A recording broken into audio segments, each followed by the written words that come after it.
দেশের শীর্ষ সন্ত্রাসী সুব্রত বাইন গ্রেপ্তার হয়েছে, এমন খবরে কিন্তু সারা দেশ ব্যাপক আলোচনা সৃষ্টি হয়েছে।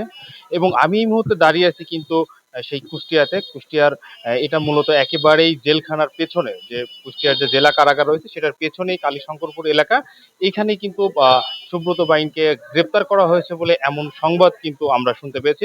আমার পেছনে যে বিল্ডিংটি দেখতে পাচ্ছেন, যে ভবন, সেই ভবনের নিচতলায় কিন্তু তারা বেশ কয়েক মাস আগে আমরা এই বাড়ির যারা অবস্থান করছেন কিছু স্টুডেন্ট আছেন তাদের সঙ্গে কথা বলেছি। তারা বলছেন যে প্রায় 2 মাস আগে কিন্তু পাশের বাসার একজন ব্যক্তি এই ফ্ল্যাটটা ভাড়া নেয় এবং নিয়ে তাদের আত্মীয় থাকবে বলে এমন কাজের জন্য ভাড়া নেয়। তবে তারা কিন্তু এখানে অবস্থান করছিলেন। পরবর্তীতে আজ সকালে কিন্তু সেনাবাহিনীর কয়েকটি গাড়ি আসে এবং আসার পরে তাদেরকে সার্চ করতে থাকে, প্রতিটি বিল্ডিং এ যায়। যাওয়ার পরে পরবর্তীতে স্টুডেন্টদের সাথে কথা বলার পরে কিন্তু এক পর্যায়ে তারা স্টুডেন্টরা সহযোগিতার প্রেক্ষিতেই পরে নিচতলাতে আসে এবং তারপরে সুব্রত বাইন নামে যে শীর্ষ সাক্ষীর কথা বলা হচ্ছে তাকে কিন্তু গ্রেপ্তার করা হয়। তবে গ্রেপ্তারের পূর্বে তাকে বারে বারে অনুরোধ করা হয়, কিন্তু তিনি তার দরজা খোলেননি। পরবর্তীতে দরজা ভেঙে সুব্রত বাইন এবং তার একজন সহযোগীকে কিন্তু সেনাবাহিনী আটক করে। পরবর্তীতে তাকে কিন্তু এখান থেকে তারা নিয়ে যায়। এবং সর্বশেষ আমরা এখানে স্থানীয় যারা আছে তাদের সঙ্গে কথা বলছি, তারা বলছেন যে এখন পর্যন্ত কিন্তু তাদেরকে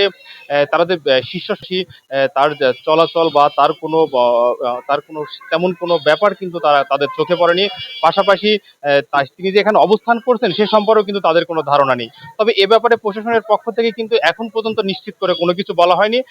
তবে ধারণা করা হচ্ছে যে সুব্রত বাইনকে এখান থেকে গ্রেপ্তার করা হয়েছে এবং তাকে সেনাবাহিনীর মাধ্যমে তাকে আটক করা হয়েছে এবং মিডিয়ার মাধ্যমে হয়তো এই সংবাদটি পরবর্তীতে প্রচার হবে।